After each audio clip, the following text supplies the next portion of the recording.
एक दिन बादशाह अकबर बीरबल के साथ नगर में सैर करने के लिए निकली। एक जगह नुक्कड़ पर उसे एक स्त्री दिखाई पड़ी। वह किसी भी तरह से खूबसूरत तो बिल्कुल नहीं जान पड़ती थी। उसके मोटे मोटे होठों के बीच से दो बड़े बड़े दांत बाहर को झांक रहे थे। नाक भी बहुत भद्दी थी। मलिन वस्त्र, खुले बाल और शरीर पर मिट्टी पानी मिश्रित दाग धब्बे लगे हुए थे। बात करते समय उस स्त्री के मुंह से थूक बाहर निकल आता था। कहाँ तक कहा जाए कि वह बिल्कुल भी सुंदर नहीं थी। राजा की तो बात ही क्या, उसके हाथ के स्पर्श किए फल तक भी किसी रंग का खाने को जी न करता। वह स्त्री गर्भिणी थी। यह देखकर बादशाह अकबर को बड़ा आश्चर्य हुआ और वे बीरबल से बोले, बीरबल, जरा कामदेव का प्रभाव तो देखो। जिसके देखने मात्र से घृणा उत्पन्न होती है, उसके साथ रमन करने वाला भला कैसा होगा। बीरबल ने उत्तर दिया, जहांपना, भूखे को जूठा मीठा कुछ नहीं सूझता। निद्रा देवी के आवाहन के समय मुलायम सेज या जमीन का विचार कोई नहीं करता। उसी प्रकार काम की ज्वाला के सामने भी भले बुरे का ज्ञान भूल जाते हैं। उस समय काम से पीड़ित व्यक्ति को न रूप सूझता है न रंग।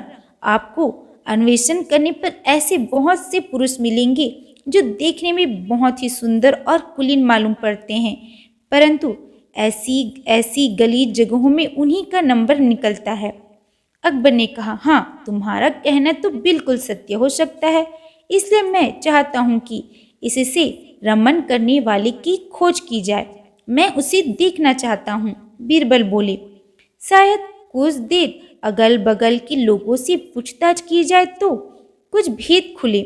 ऐसा विचार कर वे वहां से कुछ दूर निकल गए, परंतु बीरबल उस बात की ही धुन में थे कि उस व्यक्ति का पता लगाया जाए। उनका दिमाग बराबर उस स्त्री की तरफ लगा हुआ था।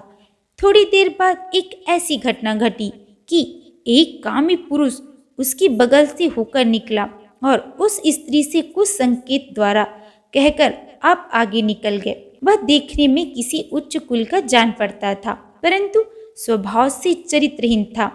बीरबल ने उसे बादशाह को दिखाकर कहा, जहांपना, यही वह पुरुष है जो इस स्त्री का यार है। बादशाह अकबर को बीरबल की बातों से आश्चर्य हुआ और बोले, इस पर कैसे विश्वास किया जाए। बीरबल ने फिर उत्तर दिया, उसकी तरफ कुछ देर तक ध्यानपूर्वक देखने से आपको स्वयं सिद्ध हो जाएगा कि यही वह पुरुष है। बादशाह ने बीरबल के कहने का अनुसरण किया। वे अनजानों की तरह उसकी दृष्टि बचाकर बराबर उसी की तरफ देखते रहे। कुछ समय बाद वह पुरुष फिर घूम कर आया और उंगली के संकेत से उसे कुछ कहकर आप आगे बढ़ गए। वह स्त्री भी उसके पीछे चली। कुछ देर बाद वे दोनों एक गली में मुड़कर उनकी आंखों से ओझल हो गए। यह देखकर बादशाह अकबर का भ्रम मिट गया और उन्हें उस व्यक्ति का चरित्रहीन होना निश्चित हो गया, परंतु फिर भी उधर ही दृष्टि अड़ाए रहे। अब ये दोनों आगे बढ़े। बादशाह को बीरबल की परख पर बड़ा आश्चर्य हुआ, इसलिए बीरबल को छेड़कर बोले, बीरबल, तुम्हारी परख तो बड़ी सच्ची निकली, परंतु यह तो बताओ कि पहले तुमने उसको कैसे पहचाना था। बीरबल बोले, जहांपना, यह सब आंखों की खूबियां हैं। हम लोग नगर में निकलते हैं तो बराबर रास्ते में आने जाने वालों की चाल ढाल का निरीक्षण किया करते हैं, जिससे आंखों को मनुष्यों से मिलकर व दूर से देखकर उसकी आचरण समझ लेने की शक्ति प्राप्त हो जाती है। मैं बहुत देर से बराबर उस व्यक्ति की हरकतों को देख रहा था।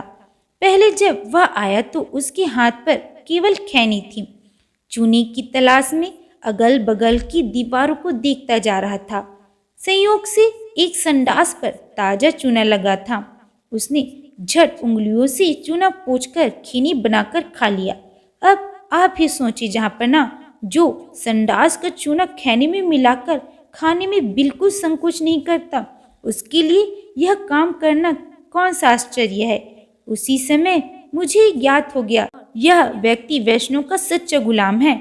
अकबर को बीरबल की ऐसी गुप्त पहचान से बड़ी प्रसन्नता हुई और उसने घर आकर बीरबल को एक जोड़ी दुसाला पारितोषित किया और प्रसन्न होकर पुरस्कार दिया। तो आज की कहानी में बस इतना ही। अगर आप लोगों को ये वीडियो पसंद आए तो लाइक सब्सक्राइब जरूर करें।